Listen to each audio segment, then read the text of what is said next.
It is an election victory that feels more like a victorious cult. And for the winners, it's all about one man.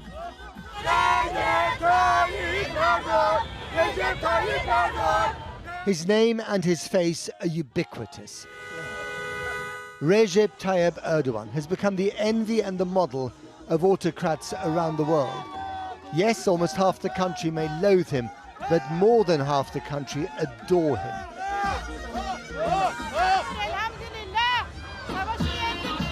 Their loyalty runs deep, and he rewards it with patronage and political theatre.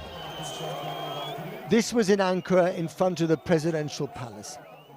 The flags, the words, the songs, the well-rehearsed choreography of adoration. After 20 years in power, Erdogan and his loyalists control the media, the judiciary, and most of the institutions of the state.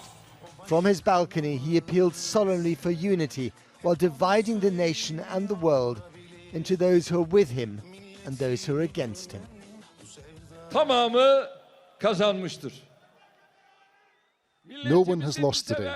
All 85 million have won. As part of the responsibility our nation has given us, we are not offended, resentful or angry with anyone. Now is the time to put aside all the debates and conflicts of the election and unite around our national goals and dreams.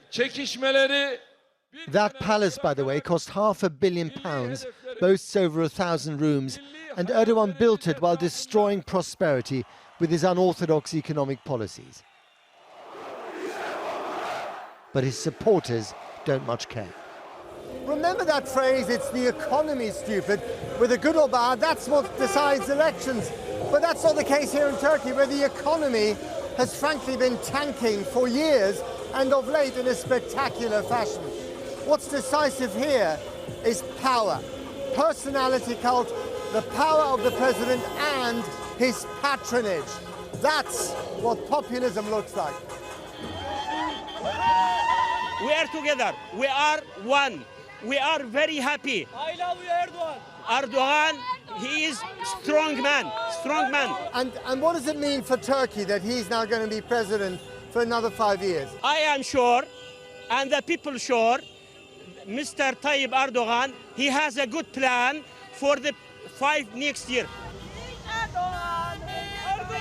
The details of that good plan are still a bit fuzzy, but much of it will be about the projection of Turkish power. During the election period, Erdogan parked a brand new warship at the mouth of the Bosporus, a prop the opposition could only dream of. But elections in this endangered democracy are no longer fair, just as Turkey is no longer wedded to the separation of mosque and state. Erdogan has reshaped this country as a powerhouse of political Islam, 100 years after its founding father Ataturk created the modern secular state. Once revered, he is increasingly for the birds. Well, what does Erdogan's victory mean for Turkey's place in the world? This is, after all, a president who was congratulated by Vladimir Putin also on his independent foreign policy. And, of course, Putin described Erdogan as a very close friend. At the same time, we know that Turkey sits around the NATO table, and this has caused some confusion. Well, let's try and clear some of that up with my guest, Evren Balta. She's Chair of International Relations at Osijek University. Welcome to the studio here, as it were, on the banks of the river. How important is the headache caused in NATO ranks by his victory?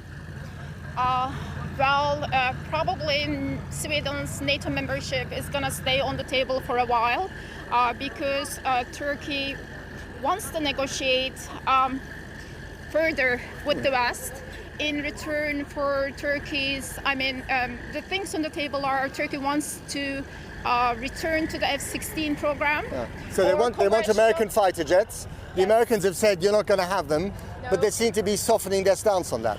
Yes, exactly. Congressional approval for the F-16 program is going to definitely be very important for Turkey. And if they get their F-16s, will they then drop their objections to Sweden being a member of NATO? Because many members of NATO think that's rather outrageous in itself.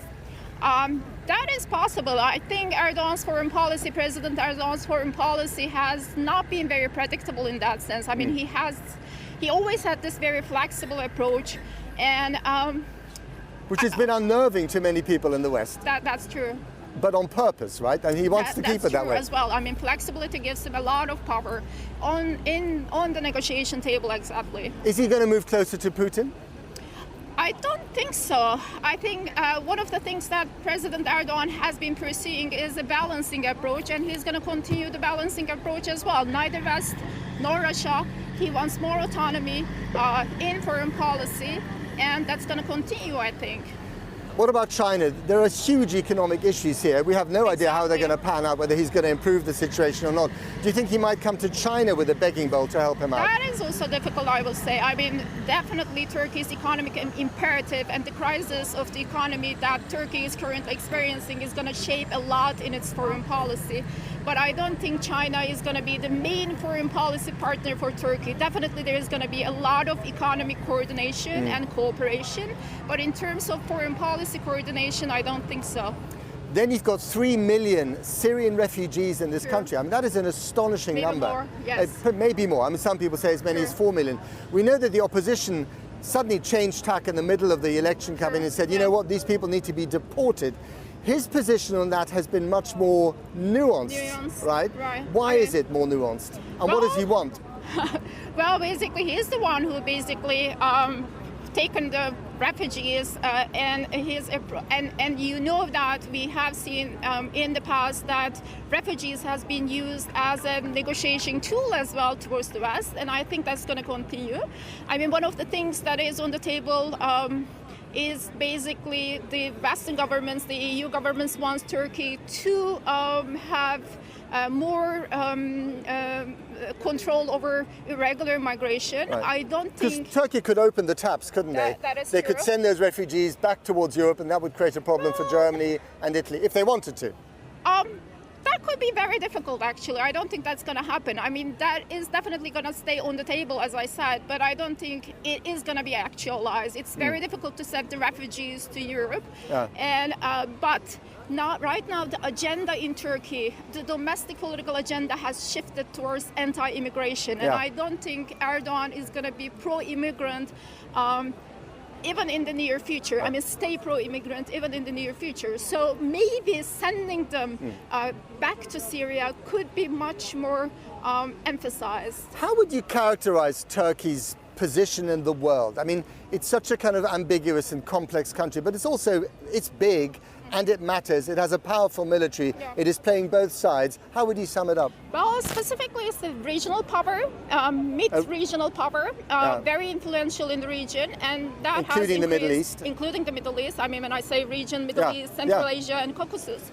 And this has increased in the last decade, specifically for the rise of the conflict around Turkey's borders. I mean, we have many wars around Turkey's borders, and the West is not present here. But if the West pushes Turkey further into a corner, the danger is that he will side more with Vladimir Putin and go to the other side.